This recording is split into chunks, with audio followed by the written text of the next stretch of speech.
L'exposition universelle 2015 a ouvert ses portes à Milan le 1er mai dernier.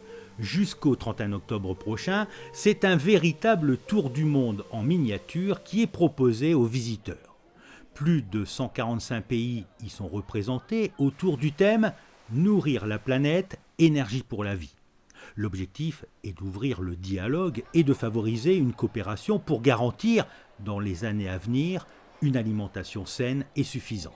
Il s'agit de savoir quelles seront les bonnes pratiques alimentaires de demain, essayer de les faire connaître, essayer de les diffuser, qu'elles soient à destination des pays en développement ou des pays développés. Il existe des connaissances, et il existe des connaissances qu'il faut mettre ensemble pour savoir justement ce que demain peut nous procurer comme possibilité dans le domaine de l'alimentation, ce qu'il faut éviter et ce qu'il faut au contraire privilégier. Sur plus de 110 hectares aménagés pour l'occasion, les pavillons ont redoublé d'efforts au niveau architectural pour s'imposer visuellement. Mais Milan a aussi des aires de salon mondial du tourisme. Certes, pas d'agence de voyage ni de tour opérateur, mais le souci pour chacun de vendre sa destination, avec des expositions ou des expériences plus ou moins axées autour du thème central. Le salon de l'agriculture n'est pas loin non plus. Chaque pays est venu faire la promotion de ses produits et de ses traditions culinaires, et met donc en avant son agriculture, son écologie ou encore son énergie verte. Par ailleurs, certains bâtiments sont équipés de technologies dernier cri, d'autres ne lésinent pas sur les écrans géants à haute définition.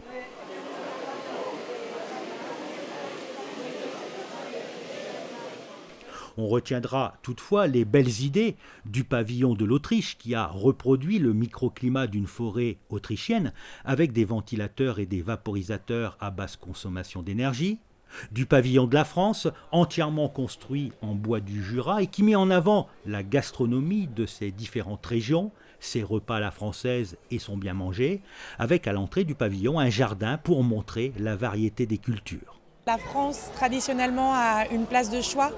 On sait que beaucoup d'expos universelles se sont tenues à Paris. Donc déjà d'une exposition universelle, on attend toujours beaucoup. On essaye de tenir notre rang et notre place, la France en général, sur ce genre de manifestations. Derrière, sur Milan, on attend énormément de choses par rapport à la thématique Nourrir la planète, énergie pour la vie. La France se devait d'être présente au premier titre, ce que je viens de vous évoquer, et surtout par rapport à cette thématique. Du pavillon du Japon, composé de 17 000 pièces de bois, emboîtées de manière à laisser pénétrer la lumière naturelle et qui abrite un restaurant où il est possible de prendre un repas virtuel. Ou encore du pavillon de Monaco, divisé en 11 stations, créées avec des caisses d'emballage représentant chacune un thème lié à la protection de l'environnement.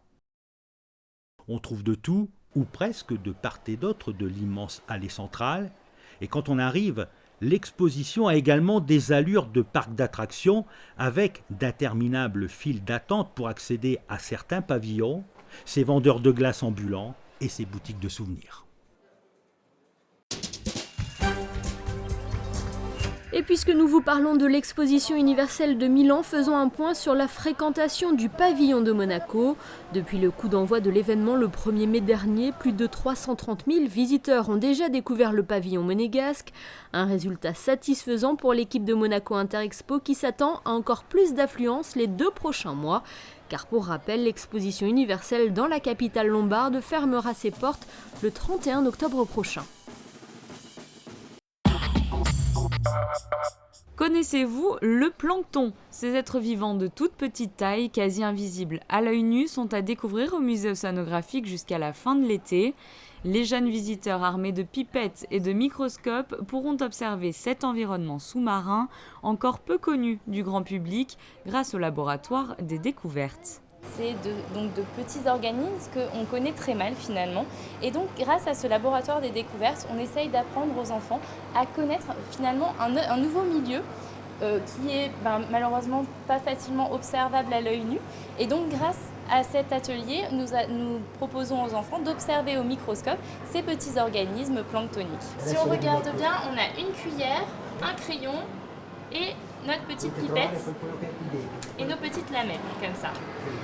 Donc on va prendre les pipettes Chacun se munit de sa pipette. Le plancton végétal produit 50% de notre oxygène. Ce monde miniature est donc essentiel à la vie. Entourés par les différents animateurs, les enfants sont ici pour mieux comprendre son rôle dans la chaîne alimentaire. On a pris des échantillons de plancton, on les a mis dans des minuscules aquariums et puis on les a observés. On va d'abord regarder, on va observer d'abord ce qu'il y a à l'intérieur. Donc est-ce que tu vois des animaux, est-ce que tu vois des organismes à l'intérieur? Qu'est-ce que c'est d'après toi? C'est de la poussière ou c'est des animaux qui sont à l'intérieur? Du plancton. Ça, c'est le plancton que tu peux observer. On a étudié le plancton et d'autres noms d'animaux.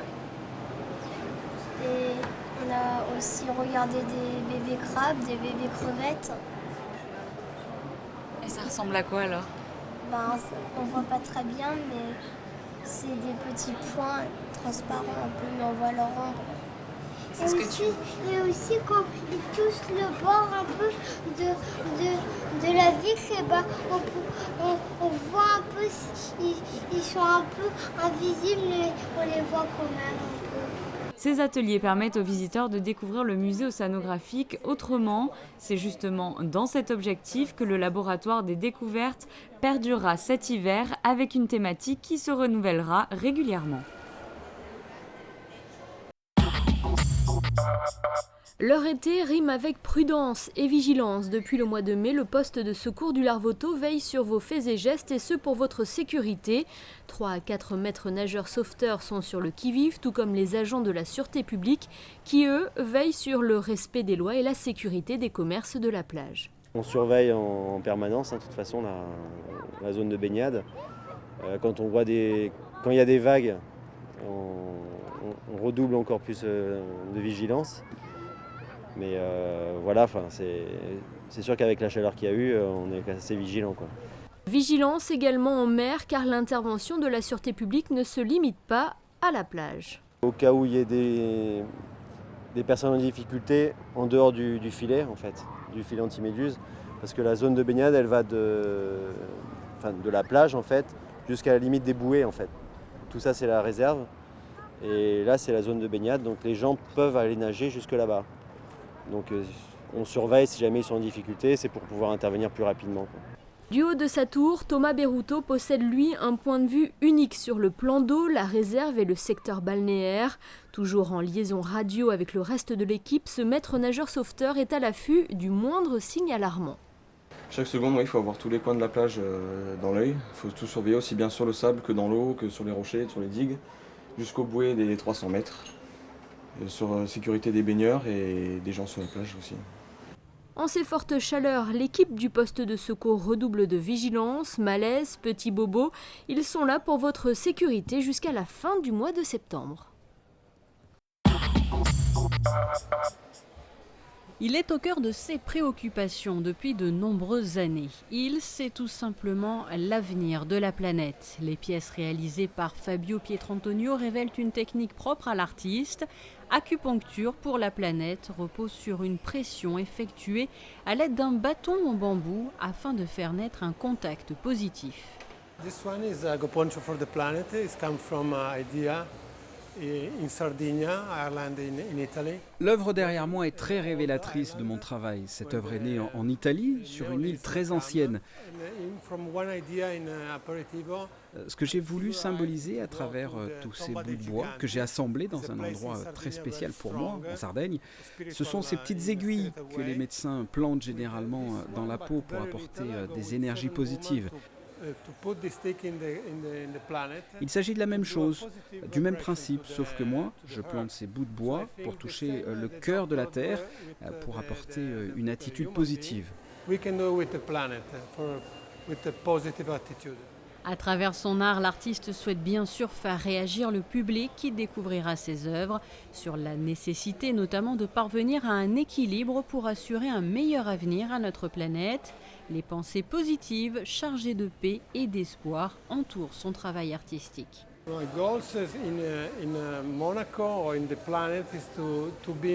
Mes objectifs à travers cette exposition ici à Monaco, comme ailleurs, à Milan par exemple, ce sont de toucher les visiteurs pour qu'ils comprennent qu'une attitude positive peut avoir de très larges portées et des conséquences agréables à travers le monde.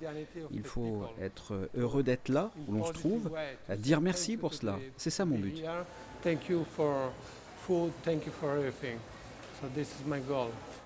Acupuncture pour la planète à découvrir jusqu'au 12 septembre dans les allées du Métropole Shopping Center. Un mot sur le Circus Dinner Show qui vous attend sous le chapiteau de l'Espace Fontvieille au programme des numéros uniques réalisés par des artistes internationaux et un menu gastronomique élaboré par le Private Dining du Fairmont Monte-Carlo. Un dîner-spectacle féerique pour les petits et les grands à découvrir jusqu'au 23 août. Voilà pour ce tour d'horizon de l'actualité en principauté. Passons à présent aux prévisions météo pour les prochains jours. Temps sec et bien ensoleillé jeudi, les températures seront proches des normales de saison. Elles seront comprises entre 22 et 28 degrés. Même cas de figure vendredi avec une belle journée bien estivale, peu de vent et un mercure en hausse. Prolongement de la période de beau temps ce week-end malgré la présence de nuages insignifiants. Le ciel se fera plus incertain dimanche avec l'apparition de nuages orageux en soirée. Il fera un maximum de 27 degrés au meilleur moment de la journée.